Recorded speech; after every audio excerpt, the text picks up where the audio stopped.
História de hoje. O fantasma de Blackwood Manor. Meu nome é Clara. Até pouco tempo atrás, minha vida era um refúgio de tranquilidade previsível, tecida entre as prateleiras silenciosas de uma biblioteca e as páginas de mistérios antigos e contos góticos que eu tanto devorava. Jamais, nem nos meus devaneios mais literários, imaginei que o destino me reservaria um enredo tão intrincado quanto aqueles que habitavam meus livros. Tudo mudou com a chegada de uma carta. O envelope, de um papel creme espesso, ostentava um selo elegante e um remetente que nada me dizia, e um escritório de advocacia sisudo, representando o espólio de uma figura quase mítica da minha família, uma tia-avó chamada Lady Leonor Blackwood, cuja existência eu mal recordava. A notícia contida naquelas linhas formais me atingiu como uma rajada de vento inesperada, e eu, Clara, a bibliotecária de hábitos simples, era a única herdeira de Blackwood Manor. A própria menção do nome, Blackwood Manor, evocava imagens de corredores sombrios e segredos ancestrais. A mansão, informava a carta, erguia-se numa região remota e esquecida pelo tempo, um enclave de florestas densas e um folclore local sussurrado em torno de fogueiras, prenhe de lendas sobre aparições espectrais e mistérios enterrados sob o solo úmido. Minha mãe, em raras ocasiões, deixará escapar o nome de Leonor, sempre envolto numa névoa de tristeza e reticência. Descrevia-a como uma mente brilhante, uma alma excêntrica que se exilara do mundo após uma tragédia familiar ocorrida décadas antes, um véu de silêncio encobrindo os detalhes. A perspectiva de herdar uma mansão, especialmente uma com um nome tão carregado de sugestões como Blackwood Manor, era uma dualidade vertiginosa de excitação e um temor sutil, quase reverente. Impelida por uma curiosidade que era parte intrínseca da minha natureza, decidi que precisava ver aquela propriedade com meus próprios olhos antes de tomar qualquer decisão definitiva. A viagem em si foi um prelúdio ao desconhecido. Estradas asfaltadas deram lugar a caminhos de cascalho, que por sua vez se estreitaram em trilhas sinuosas, serpenteando por uma paisagem que parecia deliberadamente esconder seu destino final. A civilização ia ficando para trás, como uma lembrança distante. E então, como se materializando de um sonho antigo, os portões imponentes de ferro forjado de Blackwood Manor emergiram da bruma matinal, entrelaçados com a folhagem escura das árvores centenárias. Eram mais do que uma entrada, pareciam um umbral para um outro tempo, um outro mundo. A mansão era uma visão de tirar o fôlego, uma magnífica estrutura vitoriana com suas torres pontiagudas perfurando o céu cinzento, inúmeras janelas escuras como órbitas vazias observando a chegada de uma estranha, e uma aura de melancolia tão palpável que parecia aderir à pele. Havia uma beleza inegável em sua arquitetura grandiosa, mas também algo intrinsecamente opressor no ar denso que a circundava, um silêncio que não era de paz, mas de espera. Fui recebida pelo advogado, o Sr. Alistair Finn, um cavalheiro idoso de postura formal e olhar perspicaz, cuja presença parecia tão antiga quanto a própria mansão. Ele me conduziu por um tour solene pela propriedade. Cada cômodo era um mergulho mais fundo no passado. Móveis vitorianos, de madeiras nobres e escuras, jaziam sob lençóis brancos que imitavam mortalhas, suas formas sugerindo uma vida suspensa. Retratos a óleo de ancestrais desconhecidos, com seus olhares severos e enigmáticos, pareciam seguir cada um dos meus passos. O silêncio dentro daquelas paredes era uma entidade própria, profundo e pesado, quebrado apenas pelo render agourento do soalho sob meus pés e pelo uivo solitário do vento que se infiltrava pelas frestas das janelas altas. O Sr. Finn, com sua voz monocórdica, informou-me que, para além da imponente mansão, a herança incluía uma considerável fortuna, capaz de mudar minha vida para sempre. Contudo, havia uma condição, uma cláusula peculiar no testamento de Lady Leonor que pairava sobre tudo como uma sombra, e eu deveria residir em Blackwood Manor por um período ininterrupto de, no mínimo, 6 meses.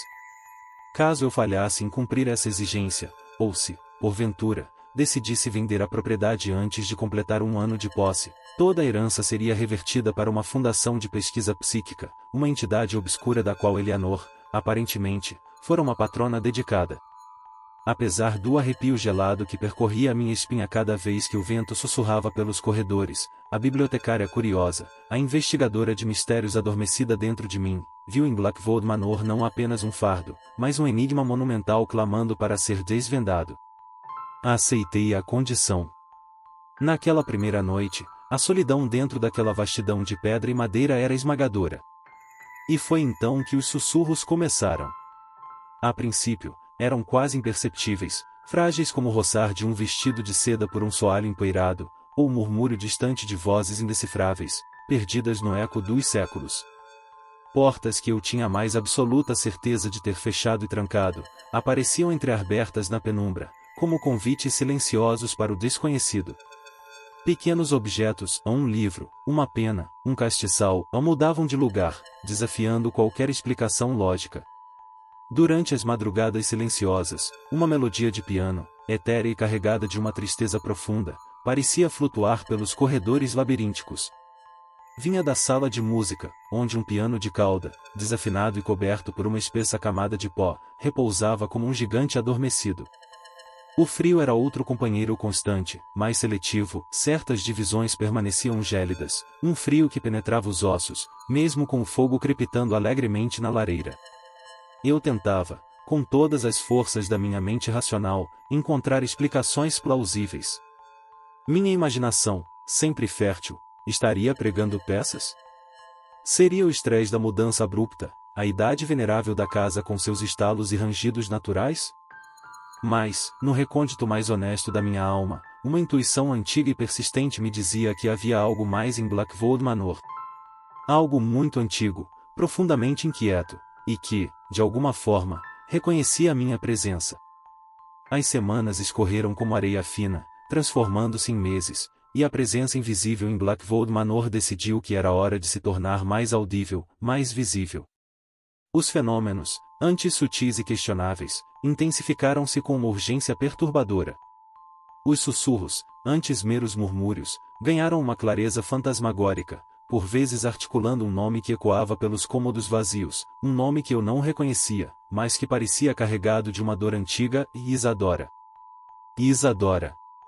Vultos etéreos, sombras mais escuras que a própria escuridão, dançavam na periferia da minha visão, desaparecendo no instante em que eu virava a cabeça para encará-los. O ar ficava pesado em certos momentos, carregado de uma eletricidade invisível, e o cheiro sutil de gardênias murchas, que eu não conseguia rastrear, pairava em alguns corredores, apenas para se dissipar em seguida. Certa noite, o medo encontrou uma forma mais concreta.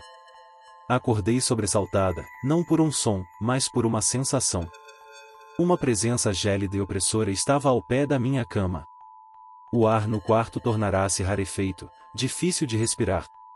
Com o coração martelando contra as costelas, forcei meus olhos a se abrirem. E lá estava ela. A silhueta translúcida de uma mulher, alta e esguia, envolta num traje que parecia saído de um século passado. Seus longos cabelos escuros caíam em cascata sobre os ombros, e mesmo na penumbra, pude distinguir um rosto pálido, marcado por uma tristeza infinita. Ela me encarou, seus olhos espectrais parecendo perfurar minha alma, antes de se desvanecer lentamente na escuridão do quarto, deixando para trás apenas o frio e o eco silencioso de sua dor.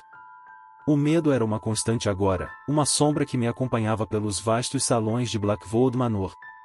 Mas, paradoxalmente, a cada nova manifestação, minha determinação em compreender a natureza daquela assombração se fortalecia. Eu precisava saber quem era Isadora, e por que seu espírito estava preso àquelas paredes. Minha investigação começou na biblioteca da mansão, um santuário de conhecimento esquecido, com suas prateleiras altas rangendo sob o peso de incontáveis volumes encadernados em couro e impregnados pelo cheiro doce e acre do tempo. Foi ali, num recanto esquecido, escondido atrás de uma fileira de livros de filosofia que pareciam intocados há gerações, que encontrei o que se revelaria a chave para o coração do mistério. Um diário. Encadernado em veludo azul desbotado, com as iniciais IB delicadamente gravadas a ouro na capa. Com as mãos trêmulas, abri suas páginas amareladas e frágeis. Pertencia a Lady Isadora Blackwood, a esposa do primeiro Lord Blackwood, uma alma que habitara aqueles mesmos cômodos no distante século XIX. As palavras de Isadora, escritas numa caligrafia elegante, mas por vezes febril, pintavam um retrato vívido e trágico de amor não correspondido, de traição insidiosa e de uma dor que consumia a alma. Isadora revelava-se uma mulher de espírito apaixonado e dons artísticos, presa num casamento com Lord Alaric Blackwood, um homem descrito como frio, possessivo e implacavelmente controlador. Ela narrava sua crescente solidão naquela mansão imensa, sua alma definhando como uma flor sem sol. E então, a confissão de um amor proibido, uma chama de esperança e perigo, um jovem pintor local chamado Julian, cuja sensibilidade e talento haviam tocado seu coração cativo. As páginas seguintes descreviam a crueldade crescente do marido à medida que ele suspeitava, e finalmente descobria, o romance clandestino. O diário terminava de forma abrupta, quase no meio de uma frase, com uma última entrada permeada por um desespero palpável, falando sobre o desaparecimento súbito de Julian e o temor crescente de Isadora por sua própria vida, pressentindo a sombra da vingança de Alaric. Comecei a tecer as conexões entre as confissões amareladas do diário e os fenômenos que me assombravam. A melodia de piano que eu ouvia nas madrugadas era uma peça melancólica que Isadora mencionava ter composto para Julian, uma canção de amor e saudade. Os sussurros do nome Isadora não eram uma ameaça, mas um lamento, um eco da sua própria identidade perdida. A aparição da mulher de cabelos escuros e olhar triste era, sem sombra de dúvida, o espírito atormentado de Lady Isadora Blackwood. Mas por que ela se manifestava para mim, uma estranha separada dela por mais de um século? O que ela queria de mim? Enquanto eu mergulhava nos segredos do passado, percebi que não estava completamente sozinha na minha busca. Um historiador local, chamado Thomas Ashton, um homem charmoso e de inteligência arguta, na casa dos 30 anos, demonstrou um interesse particular e persistente por Blackwood Manor e, mais especificamente, pela lenda da Dama de Azul, como o fantasma de Isadora era popularmente conhecido na região. Ele me contatou, inicialmente sob o pretexto de querer estudar a arquitetura única da mansão para um livro que estava escrevendo sobre as grandes propriedades da área. No entanto, rapidamente percebi que seu interesse transcendia a mera curiosidade acadêmica. Thomas tornou-se uma fonte valiosa de informações, compartilhando comigo algumas das lendas locais que circulavam sobre a mansão. Contava-se que Lord Alaric, cego por um ciúme doentio, havia emparedado Julian vivo em algum lugar nas profundezas das fundações da mansão, um ato de crueldade inimaginável.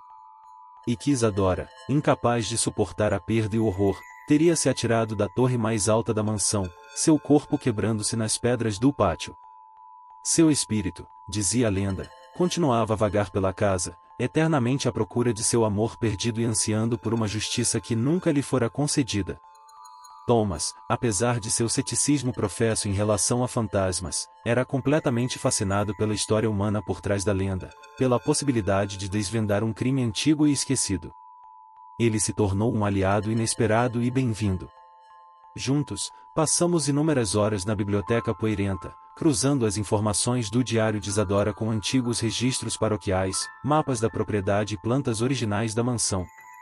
Eu, por outro lado, estava cada vez mais convencida de que a presença de Isadora não era aleatória, ela estava ativamente tentando se comunicar, a guiar-me, com seus sussurros e aparições, na direção de algo que precisava ser encontrado.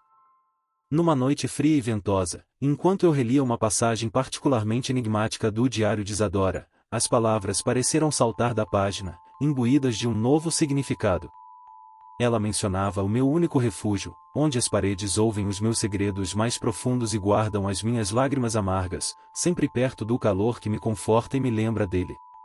Um arrepio súbito percorreu minha espinha. A descrição parecia apontar inequivocamente para a antiga e imponente lareira da biblioteca, a maior e mais ornamentada de toda a casa, um local onde eu mesma passará muitas horas tentando encontrar algum consolo. Comuniquei minha suspeita a Thomas, e juntos, com uma excitação nervosa, começamos a examinar a lareira, centímetro por centímetro. Perscrutamos cada entalhe da madeira escura, cada fenda na pedra fria. Atrás de um painel de carvalho ricamente trabalhado, que à primeira vista parecia ser apenas parte da suntuosa decoração, encontramos um pequeno mecanismo oculto, quase invisível sob uma camada de poeira secular. Com o coração aos pulos, pressionei-o. Houve um rangido baixo, como um suspiro da própria casa, e uma seção da parede ao lado da lareira, disfarçada como parte da estante, deslizou para dentro, revelando uma abertura estreita e escura, densamente coberta por teias de aranha que brilhavam à luz bruxuleante das nossas lanternas. Armados apenas com as lanternas e uma crescente sensação de apreensão misturada à expectativa, adentramos a passagem secreta. O ar ali dentro era pesado, viciado, carregado com o cheiro de terra úmida e de algo indefinível, como o pó de ossos antigos. A passagem descia em uma espiral claustrofóbica, degraus de pedra escorregadios e irregulares nos levando para as entranhas da mansão, muito abaixo do nível do solo que conhecíamos. O silêncio era quebrado apenas pelo som abafado dos nossos passos e pelo gotejar constante de água em algum lugar na escuridão à frente. Finalmente, a passagem desembocou numa pequena câmara subterrânea, um cubículo úmido e gelado, escavado diretamente na rocha sob a casa. O ar era tão frio que nossa respiração se condensava em nuvens brancas. E foi ali, naquele lugar esquecido pelo tempo, que fizemos a descoberta macabra.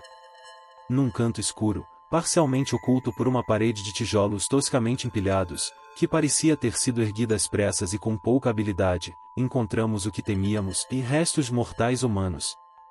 Ossos amarelados e frágeis, dispostos de uma forma que sugeria um corpo atirado ali sem cerimônia. Junto a eles, alguns botões de um casaco que parecia ser de um artista e um pequeno medalhão de prata, manchado pelo tempo, com as iniciais JV delicadamente gravadas. Não restava a menor dúvida, tínhamos encontrado o local onde Julian Vale, o pintor amado por Isadora, fora cruelmente assassinado e emparedado pelo ciumento Lord Alaric. A tristeza e o horror daquela cena eram avassaladores.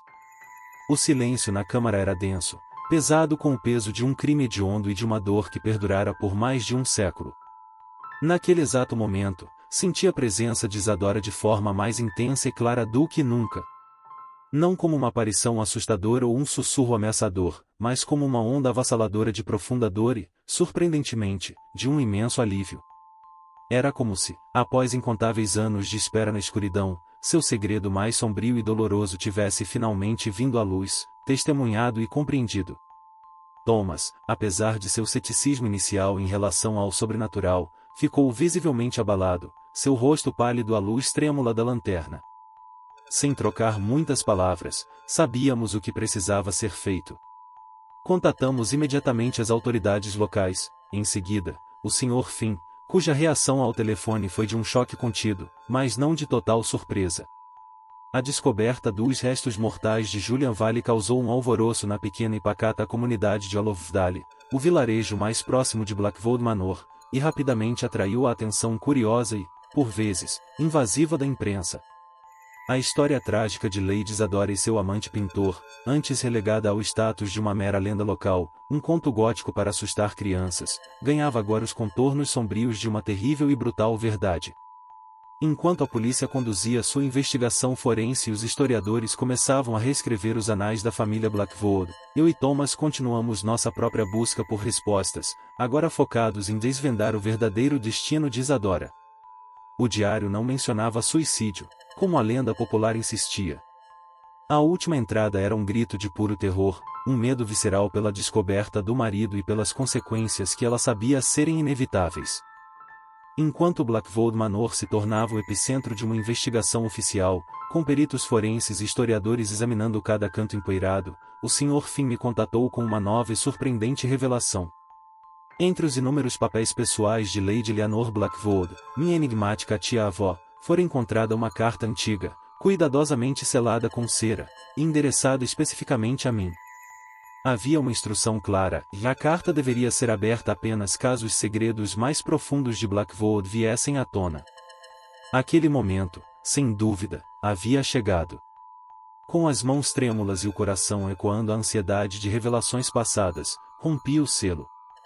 Nas páginas amareladas, escritas com a mesma caligrafia elegante que eu vira no envelope da minha herança, Eleanor confessava um segredo que a assombrara como um fantasma pessoal durante toda a sua longa e solitária vida. Ela, em sua juventude, assim como eu, fora profundamente fascinada e tocada pela história trágica de Isadora Blackwood. Através de suas próprias pesquisas meticulosas e do acesso a documentos de família que haviam sido zelosamente guardados e aos quais só ela tivera acesso, descobrira não apenas a verdade sobre o crime brutal de Lord Alaric contra Julia, mas também um fato ainda mais sombrio: Isadora não se suicidara, como a lenda e a vergonha da família queriam fazer crer. Lord Alaric, temendo que sua esposa, a única testemunha de seu crime hediondo, o denunciasse e destruísse seu nome e reputação, havia tomado providências cruéis. Ele a envenenara lentamente, dia após dia, com substâncias sutis e indetectáveis para a época, fazendo parecer que ela definhava de tristeza e melancolia, uma viúva consumida pela dor. Mas Isadora, mesmo em seu estado debilitado e aprisionada em sua própria casa, conseguirá, num último ato de resistência, deixar um derradeiro testemunho em uma carta detalhada, escondida num local engenhoso, que expunha todos os crimes do marido. Essa carta só fora encontrada por Eleanor muitas décadas mais tarde, quando ela já era uma mulher adulta. Eleanor, na época uma jovem acuada pelas rígidas convenções sociais e pelas pressões de sua própria família, que temia um escândalo que mancharia o nome Blackvold para sempre, nunca tivera a coragem de revelar a verdade completa ao mundo. Carregara esse fardo pesado em silêncio, um segredo que corroía sua alma. Seu isolamento autoimposto em Blackvold Manor fora, em grande parte, uma penitência silenciosa, uma tentativa de conviver com o peso da verdade não dita. A obscura fundação de pesquisa psíquica, para a qual a herança seria revertida caso eu falhasse, era, na verdade, uma forma tortuosa e indireta de Eleanor tentar trazer paz ao espírito atormentado de Isadora. Ela esperava que investigadores do paranormal, livres das amarras familiares, pudessem eventualmente descobrir a verdade que ela própria não tivera a força de revelar.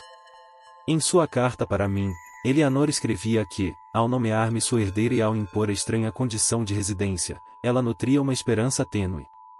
Esperava que alguém com uma sensibilidade semelhante à sua, talvez com a mesma afinidade por mistérios e almas perdidas, e quem sabe com mais coragem ou menos a perder, pudesse finalmente desvendar todo o emaranhado de segredos e trazer a merecida justiça a Isadora e Júlia. A herança, ela enfatizava, não consistia apenas na mansão imponente no dinheiro considerável, era, acima de tudo, a responsabilidade de limpar os nomes daquelas duas almas injustiçadas e dispor a verdadeira natureza da crueldade de Lord Alaric Blackvold. Ela acreditava firmemente que o espírito de Isadora me guiaria, como, de fato, ela sentia que havia me guiado. Com as últimas palavras da carta de Eleanor, todas as peças do intrincado quebra-cabeça de Blackvold Manor finalmente se encaixaram, formando uma imagem clara e dolorosa. A aparição persistente de Isadora, seus lamentos sussurrados, sua tristeza palpável, a tudo era um desesperado pedido de ajuda, um apelo silencioso para que sua verdadeira história fosse contada, para que sua voz, silenciada por tanto tempo, fosse finalmente ouvida. A condição no testamento de Eleanor não era uma mera excentricidade de uma velha reclusa, mas um último e comovente pedido de redenção, uma tentativa de encontrar paz não apenas para Isadora, mas também para si mesma, mesmo que do além-túmulo. Armada com o diário pungente de Isadora, a confissão tardia de Eleanor e as provas físicas irrefutáveis do assassinato de Julia, a verdade completa sobre a longa e sombria tragédia de Blackvold Manor foi finalmente revelada ao mundo. Lord Alaric Blackvold, que por mais de um século repousara em seu mausoléu familiar, reverenciado como um pilar da sociedade, foi postumamente desmascarado como um assassino frio, calculista e um marido abusivo. Julian Vale, antes uma nota de rodapé esquecida na história local, foi reconhecido como a vítima inocente de um crime passional, e sua história de amor com Lady Isadora, antes sussurrada como um boato escandaloso, tornou-se um símbolo trágico e comovente de um amor proibido e brutalmente interrompido. Decidi usar uma parte significativa da fortuna que herdara para conceder a Julia e Isadora um enterro digno, um descanso final que lhes fora negado por tanto tempo. Eles foram sepultados lado a lado, sob a sombra protetora de um antigo carvalho no terreno da mansão, um local que Isadora mencionava com carinho em seu diário como seu refúgio predileto, onde costumava sonhar e encontrar consolo. Criei também uma pequena fundação em nome deles, dedicada a apoiar jovens artistas locais, como Julian fora um dia, e a contribuir para a preservação do patrimônio histórico da região, garantindo que outras histórias não fossem perdidas ou distorcidas pelo tempo. Blackvold Manor, antes um lugar impregnado de tristeza, opressão e ecos de sofrimento, começou lentamente a se transformar. Os fenômenos paranormais, os sussurros, as aparições, cessaram completamente após o enterro e a completa revelação da verdade. A atmosfera pesada e gélida que antes pairava em seus cômodos dissipou-se, como uma névoa ao primeiro sol da manhã, dando lugar a uma serenidade palpável, uma tranquilidade que eu nunca antes sentira dentro daquelas paredes. Era como se os espíritos de Isadora e Julia, suas histórias finalmente contadas e suas dores reconhecidas, tivessem encontrado a paz e seguido em frente. Cumpri o período de residência de 6 meses estipulado no testamento e, ao contrário do que muitos na região esperavam, decidi não vender a mansão. Blackwood Manor, com seus segredos e sua história, tornará-se inextricavelmente ligada à minha própria jornada. Com a ajuda constante e o apoio de Thomas, que ao longo de toda essa provação se tornou mais do que um simples amigo ou colega de investigação, comecei o longo processo de restaurar a mansão. Não com a intenção de apagar seu passado doloroso, mas para honrá-lo, transformando uma ala da casa num pequeno, mais significativo, museu. Um lugar dedicado à história de Isadora, Júlia e também de Eleanor, expondo a verdade nua e crua, mas também celebrando a arte, a paixão e a resiliência do espírito humano. A vasta biblioteca, o lugar onde toda a minha jornada em Blackwood Manor verdadeiramente começou, tornou-se meu escritório pessoal e o coração pulsante da casa. Os livros antigos, testemunhas silenciosas de tantos segredos, agora compartilhavam suas prateleiras com novas histórias, incluindo a minha, que ainda estava sendo escrita. Ali, em Blackwood Manor, aprendi que, por vezes, os maiores tesouros que podemos herdar não são feitos de ouro ou de pedra, mas das histórias não contadas que clamam por uma voz, e da rara oportunidade de sermos nós a dar-lhes essa voz. E compreendi, finalmente, que os fantasmas do passado, quando são verdadeiramente compreendidos, suas dores acolhidas e suas memórias honradas, podem, de fato, guiar-nos por caminhos inesperados, na direção de um futuro surpreendentemente luminoso. Blackwood Manor já não era, para mim, uma casa assombrada por espectros tristes, tornará-se um lar, um refúgio cheio de segredos desvendados, e o guardião de um legado de coragem, amor e verdade que, eu sabia, transcenderia o próprio tempo. E assim, queridos ouvintes, os segredos de Blackwood Manor finalmente vieram à luz. Os espíritos de Isadora e Julia encontraram a paz que buscavam por mais de um século, e Clara descobriu que às vezes os maiores tesouros que herdamos são as histórias não contadas e a coragem para dar voz a elas. Se esta história arrepiou sua espinha, não se esqueça de deixar seu like e compartilhar com aqueles que também apreciam os mistérios do desconhecido. Todos os dias temos uma nova história esperando para assombrar seus pensamentos aqui no Devaneios Obscuros. Inscreva-se no canal, ative o sino de notificações e comente qual parte desta história mais te impactou. Até a próxima, e se você tiver coragem de voltar.